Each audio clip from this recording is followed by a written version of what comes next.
ఈరోజు మనం డిస్కస్ చేయబోయే topic practical stellar astrology rule number 31.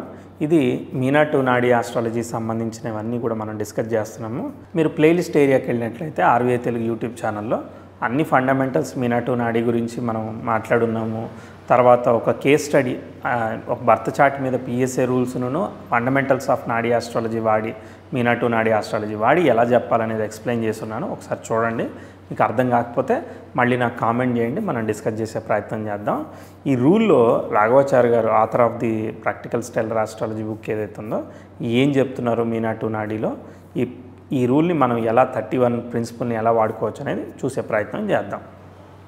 నేను బుక్లో ఉన్న చార్ట్సే వాడకుండా వేరే చార్ట్స్ తీసుకుని ప్రాక్టీస్ చేసే ప్రయత్నం చేస్తున్నా. సో దట్ మనకి కొంచెం కాన్ఫిడెన్స్ పెరుగుతుంది. ఏ చార్ట్ వచ్చినా మనం రూల్స్ అన్నీ చాలా బ్రహ్మాండంగా ఫార్ములాస్ ఉన్నాయి, ఇంకేంటి మనకన్నా ఒక ధైర్యం, ఇవన్నీ కూడా పెరుగుతాయి అన్నమాట.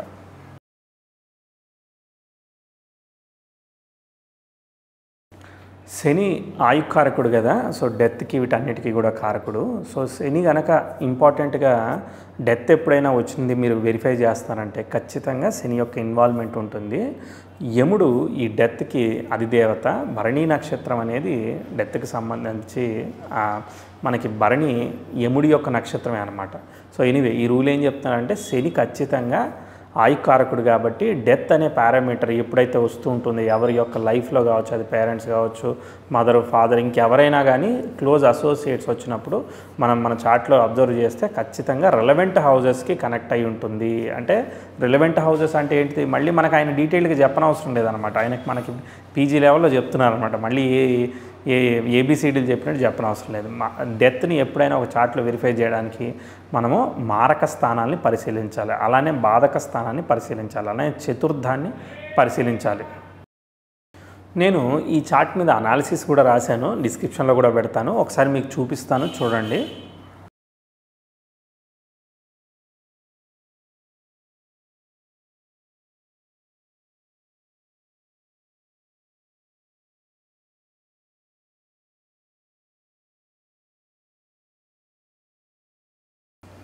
ఇది ఒక పురుష జాతకం. జాతకుడికి కుజదశ రాహుభుక్తి జరుగుతున్నప్పుడు తండ్రి గారు కాలం చేసినట్టుగా మనకు తెలియజేశారు. అసలు మనం వెరిఫై చేద్దాం మనకు అందుతుందా లేదనేది. దీన్ని 2 రకాలుగా 3 రకాలుగా కూడా అనలైజ్ చేయొచ్చు అనమాట మన వీలుని బట్టి. మామూలుగా ఇప్పుడు బర్త్ చార్ట్ నుంచి అసలు దశాలాడికి ఏ విధమైన సిగ్నిఫికెన్స్ వచ్చింది, ఏ విధంగా కనెక్ట్ అయింది మనం వెరిఫై చేద్దాము. రెస్పెక్టివ్ హౌజెస్ అంటే ఏంటిది, ఎలా తీసుకోవాలి అంటే, ఇప్పుడు మనం 9వ స్థానం తీసుకున్నాం అనుకో, మనం మారక బాధకాలని క్యాలిక్యులేట్ చేయడం చాలా ఈజీ అవుతుంది, కన్ఫ్యూజన్ ఉండదన్నమాట. అదే 9వ స్థానం తీసుకోలేదనుకో, 9వ స్థానము మిథునానికి కుంభం అవుతుంది. అక్కడి నుంచి 8వ స్థానం ఆయుస్థానం ఏమవుతుంది, మనకి కన్య అవుతుందన్నమాట. ఎందుకంటే మనకు కుంభం నుంచి 8వ స్థానం అందే తండ్రి యొక్క ఆయుర్దాయము ఈ లగ్నానికి చతుర్థమైన కన్యలో ఉంది అని చెప్పి మనకు అర్థమవుతుంది. సో అక్కడ స్థానం ఎలా ఉంది, అక్కడ దశలకి ఎట్లా కనెక్ట్ అయింది, ఇవన్నీ కూడా మనం వెరిఫై చేయొచ్చు. ఈ విధంగా ఒక రకంగా చూడొచ్చు. ఇంకోటి దశాలాడికి భుక్తిలాడికి జీవా శరీర అప్లై చేసి మనం చూడొచ్చు. ఇంకోటి దశాలాడి యొక్క స్టార్ లాడు, భుక్తిలాడి యొక్క స్టార్ లాడు, రెస్పెక్టివ్ హౌజెస్ అండ్ కనెక్షన్స్తో చూడొచ్చు. ఇలా మనకు ఆల్రెడీ ఉన్న టెక్నిక్స్ ద్వారా 2-3 రకాలుగా కూడా మనం అనలైజేషన్ చేసుకోవచ్చు అనమాట. జీవా శరీర ప్రకారం చేసుకున్నా వస్తుంది రిజల్ట్, అదే హౌజెస్ పరంగా కూడా చేసుకున్నా కూడా వస్తుంది, స్టార్ లాడ్స్ పరంగా చేసుకున్నా వస్తుంది. తర్వాత నెక్స్ట్ ఈ యొక్క దశ అండ్ భుక్తి యొక్క స్టార్ లాడ్ సరిగా డైరెక్ట్గా తీసుకుని వెరిఫై చేసినా కూడా మనకు వస్తుంది అనమాట. సరే, ఒక రకంగా మనం ఈజీగా చేసుకోవాలి అని అంటే 9కి మూవ్ చేసుకోవడం చాలా సులువైన విషయం అనమాట. కానీ ఊరికే ఫస్ట్ అసలు దశ జాతకుడు ఇబ్బంది పడేదానికి అవకాశం ఉందా, కుజుల్లో రాహుభుక్తిలో ఇబ్బంది పడేదానికి అవకాశం ఉందా లేదో ఒకసారి చూద్దాం.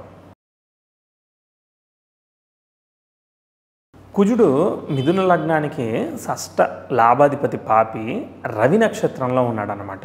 ఆ రవి తన స్వనక్షత్రంలో ఉంటూ భిన్న పాదంతో మళ్ళీ కుజుడితోనే కలిసి ఉన్నాడు. కాబట్టి కుజుడి యొక్క సిగ్నిఫికెన్సు, బుధుడి యొక్క సిగ్నిఫికెన్సు మళ్ళీ వచ్చేస్తాయి అన్నమాట. ఇప్పుడు ఆల్రెడీ షష్టాధిపతి పాపి, షష్ట లాభాధిపతి పాపి, 6 నుంచి 6వ స్థానం మళ్ళీ 11వ స్థానం, అది మళ్ళీ కాంప్లికేషన్ అనమాట. ఏదేమైనా కానీ మిథున లగ్నానికి 6, 11 అవ్వడము, కన్యా లగ్నానికి 3, 8 అవ్వడం, ఇవన్నీ కూడా కొంచెం ఛాలెంజింగ్ అండ్ ట్విస్ట్ రిజల్ట్సే ఇస్తూ ఉంటాయి, అంత ఈజియెస్ట్ రిజల్ట్స్ ఇవ్వవు. కాబట్టి అదొకటి.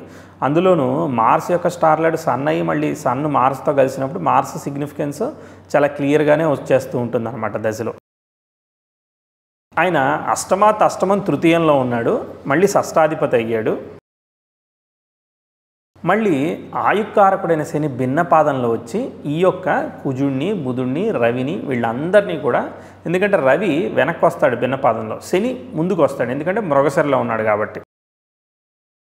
ఆయుకారకుడైన శని భిన్న పాదంలో ముందుకు వచ్చి చతుర్థాధిపతిని, తర్వాత కుజుడిని, తర్వాత రవిని ఆస్పెక్ట్ చేస్తున్నాడు. వచ్చాడా లేదా? ఎందుకంటే మనకి తండ్రి యొక్క ఆయుర్దాయం 8 కన్య తీసుకుంటే ఆ కన్యకు అధిపతి అయిన బుధుడిని ఈ శని యొక్క త్రిపాద దృష్టి దాని మీద పడడం వల్ల డెఫినెట్లీ ఆయుస్థానానికి కనెక్ట్ అయ్యాడు. సో అక్కడ మళ్ళీ షష్టాధిపతిని అష్టమాధిపతి చూడడం, తర్వాత మళ్ళీ తృతీయంలో వాళ్ళు పొజిట్ అవ్వడము, తర్వాత మళ్ళీ రవితో తృతీయాధిపతితో సంబంధం. అంటే నేను మీకు చాలాసార్లు నుంచి చెప్తున్నాను, ఒక పాపస్థానం వస్తే సరిపోతుంది, దానికి అనేక రకమైన పాపస్థానాలు 6, 8, 12 అన్నీ కనెక్ట్ అవుతున్నాయి అనుకో, అవన్నీ కూడా ఎక్కువగా కనెక్ట్ అయితే ట్విస్ట్ రిజల్ట్స్ ఇస్తాయి. ఏ 1, 6, 8 ఉంటే ఏ విపరీత యోగం అలా పనిచేయచ్చు అనమాట. కానీ దానికి మళ్ళీ 8, 12 అన్నీ తోడయ్యాయి అనుకో, వీలైనంత వరకు నెగిటివ్ రిజల్టే ఇస్తుంది, అంత పాజిటివ్ రిజల్ట్ ఏమీ ఇవ్వదనమాట. దాన్ని మనం గుర్తుపెట్టుకోవాలి. సో ఏదేమైనా కానీ కుజ ఈజ్ కనెక్టెడ్ థర్డ్ హౌస్. ఎందుకంటే కుజుడి యొక్క star lord sun in the sun star with భిన్నపాద, కాబట్టి మార్సు, మెర్క్యూరీ థర్డ్ హౌస్లో ఉన్నారు. దాన్ని మళ్ళీ అష్టమాధిపతి చూస్తున్నాడు, మళ్ళీ తృతీయాధిపతి కలిసి ఉన్నాడు.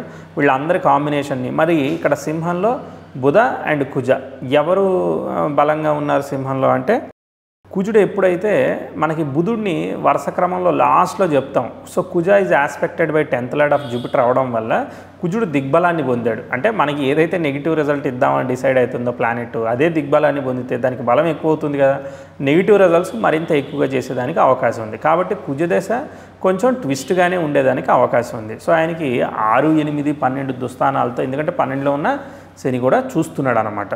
శని అలానే శుక్రుడిని కూడా చూస్తున్నాడు. సరే ఎనీవే ఇక్కడ 6, 8, 12 బాగానే కనెక్ట్ అయ్యాయి. ఇది ఒకటే కాకుండా నెక్స్ట్ ఆయుకారకుడైన శని కనెక్ట్ అయ్యాడు, చతుర్థానికి కూడా కనెక్ట్ అయ్యాడు. ఎందుకంటే బుధుడు కూడా భిన్నపాదంలో ఉన్నాడు, చతుర్థాధిపతి భిన్నపాదంలో లేకపోయినా కూడా అనమాట. సరే ఇక్కడ వరకు మనకి దశలాడైపోయింది. రాహుని కనుక మనం తీసుకున్నట్లయితే Rahu is also in the sun star, రెండు కూడా సన్ స్టార్లోనే ఉన్నాయి. సన్ అగైన్ పితృకారకుడు వచ్చాడు, ఆయుకారకుడు వచ్చాడు, రెండు కూడా కనెక్షన్స్ వచ్చాయి. ఏదేమైనా కానీ కుజ రాహులు ఇద్దరు ఒకే నక్షత్రంలో ఉండడం వల్ల మళ్ళీ సప్తమ స్థానం బాధకుడితో కూడా కలిశాడు. సరే ఏదేమైనా కానీ అవన్నీ తీసుకోపోయినా రాహు యొక్క స్టార్ లార్డ్ సన్ దీంతో మనం తీసుకుంటే మనకి ఇక్కడ కూడా మళ్ళీ సేమ్ కుజుడు అనాలిసిసే, మళ్ళీ ఇంతకుముందు ఏదైతే అనాలిసిస్ చేసామో అదే అనాలిసిస్ రిపీట్ అవుతుంది. సో మనకి డైరెక్ట్గా సేమ్ అనాలిసిస్ కుజుడిని ఏదైతే అనలైజ్ చేసుకున్నామో అదే అనాలిసిస్ అప్లై అవుతుంది, నెగిటివ్గా అప్లై అవుతుంది, అది కంఫర్టబుల్గా లేదు. సో దశ అండ్ భుక్తి రెండింటిని మనం వెరిఫై చేసాం, అది నెగిటివ్గా ఉంది. తర్వాత ఆయుస్థానానికి కనెక్ట్ అయింది, పితృకారకుడైన రవికి కూడా కనెక్ట్ అయింది. అంతే, నెగిటివ్ రిజల్ట్స్ ఇచ్చేస్తానని చెప్పచ్చు అనమాట. ఇది ఒక మెథడ్. ఇంకో మెథడ్లో కూడా చెప్తాను ఊరికే మీకు. ఏంటిది, మీరు కుంభలగ్నం తీసుకోండి. కుంభలగ్నానికి మారక బాధకాలు కనెక్ట్ అవ్వాలి కదా, జస్ట్ ఆయుస్థానానికి కనెక్ట్ అయితే అంతే డెత్ అయిపోయినట్టేనా అలా అనుకోమాకండి. ఎందుకంటే దుస్థానాలు వచ్చాయి, పితృకారకుడు వచ్చాడు, అంత క్లియర్గానే కనిపిస్తూ ఉందన్నమాట. మనకి ఫస్ట్లో స్టార్టింగ్లో అలానే ఉంటుంది, అంతేనా అయిపోయింది అనాలిసిస్ అన్నట్టు ఉంటుంది అంతే. సరే ఎనీవే ఇప్పుడు కుంభలగ్నం తీసుకున్నాం అనుకో, కుంభలగ్నానికి ద్వితీయాధిపతి ఇప్పుడు దశాలాడిని మనం చూడాలన్నమాట. దశాలాడి యొక్క స్టార్ లార్డు రవి సప్తమంలో ఉన్నాడు అనమాట కుంభలగ్నానికి. సో అంటే సప్తమ స్థానం మారక స్థానం అయింది. తర్వాత గురువు తన ఆస్పెక్ట్ సప్తమాన్ని చూస్తున్నాడు. గురువు ఎవరు? ద్వితీయాధిపతి. సో 2, 7 మారక స్థానాలు వచ్చాయా రాలేదా కుజుడికి? ఎందుకంటే రవి యొక్క స్టార్ లార్డ్ అంటే కుజుడి యొక్క star lord Ravi is associated with Kuja and Budha.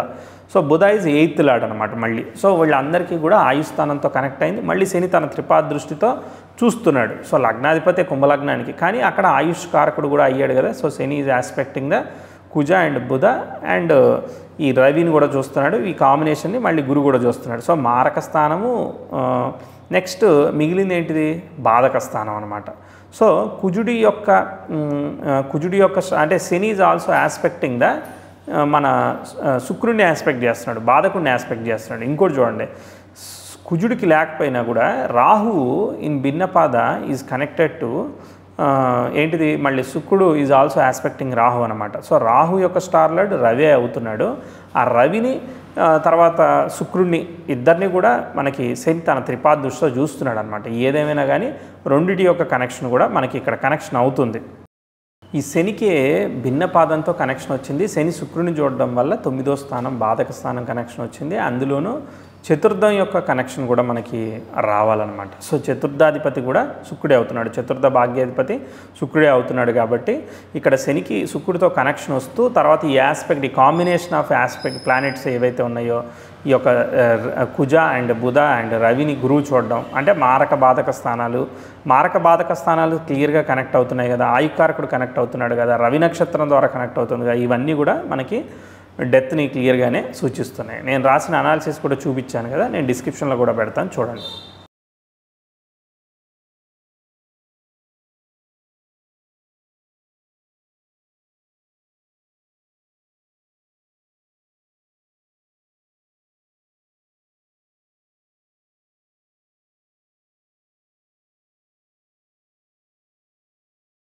Finally PSA rule number 31 finish చేసుకున్నాము. మీకు ఈ రూల్ క్లియర్గా అర్థమైందని అనుకుంటున్నాను. ఇలాగే మనకి డెత్ ఈవెంట్స్ ఎప్పుడైనా వచ్చినప్పుడు ఒకసారి వెరిఫై చేసే ప్రయత్నం చేయండి. ఆల్రెడీ మీ దగ్గర ఉన్న చార్ట్స్లో కూడా మీకు కాన్ఫిడెన్స్ పెరుగుతుంది. ఆయుకారకుడు శని ఖచ్చితంగా కనెక్ట్ అయ్యాడా, 100కి 10 కనెక్ట్ అయ్యాయా, 100కి 99 కనెక్ట్ అయ్యాయి, 100కి 100 కనెక్ట్ అయ్యాయి అనేది మీకు అర్థమవుతుంది. ఎందుకంటే దృష్టిలు అనేది ఉంటుంది. శనికి త్రిపాద దృష్టి ఉంటుంది, పిన్నపాదతో కలిసి చూస్తూ ఉంటాడు, తర్వాత దశమ దృష్టి ఉంటుంది. ఏదో ఒక గ్రహం ఇప్పుడు కుజుడికి 4, 8, 7 దృష్టిలు ఉన్నాయి. ఏదో రకంగా ఖచ్చితంగా కనెక్షన్ అనేది ఈజీగా క్రియేట్ అయ్యేదానికి చాలా ఛాన్స్ ఉంది. బట్ అలానే మనకి దశాలాడికి ఏ విధమైన కనెక్షన్ వచ్చి కేవలం శని యొక్క దృష్టి ఉంది, ఆయుకారకుడి దృష్టి ఉంది అయిపోయిందని నెగిటివ్గా ప్రతిసారి తీసుకోకూడదు. అక్కడ ఎలా వచ్చిందనే దాన్ని బట్టి తీసుకుని డిసైడ్ చేసి అప్పుడు ఇవన్నీ చూసుకున్నట్టయితే బాగుంటుంది. అందుకే ఫస్ట్గా ఒరిజినల్గా దశని అనలైజ్ చేశాను మీకు. ఎనివే మీకు చార్ట్ అర్థమైందని అనుకుంటున్నాను. నెక్స్ట్ దానిలో మీకు మళ్ళీ ఇంకో పిఎస్ఏ రూల్ 32 ఎక్స్ప్లెయిన్ చేసే ప్రయత్నం చేస్తాను. మీ డౌట్స్ అన్ని కామెంట్ చేయండి, మీ హ్యాపీనెస్ అంతా లైక్ ద్వారా షేర్ చేయండి. మనం మాట్లాడదాం. నెక్స్ట్ వీడియోలో సూన్ కలుద్దాం. Okay, thank you so much.